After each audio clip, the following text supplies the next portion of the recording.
meteoritnya jadi meluap. Akhirnya perut si Gaga bisa menyentuh air dalam teko gelas itu.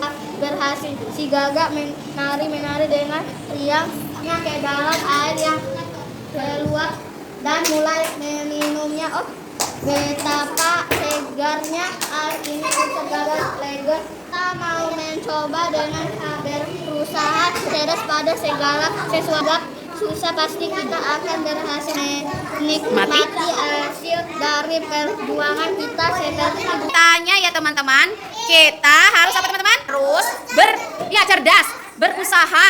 Ketika menemukan masalah, berusaha dan pantang menyerah. Itu tadi.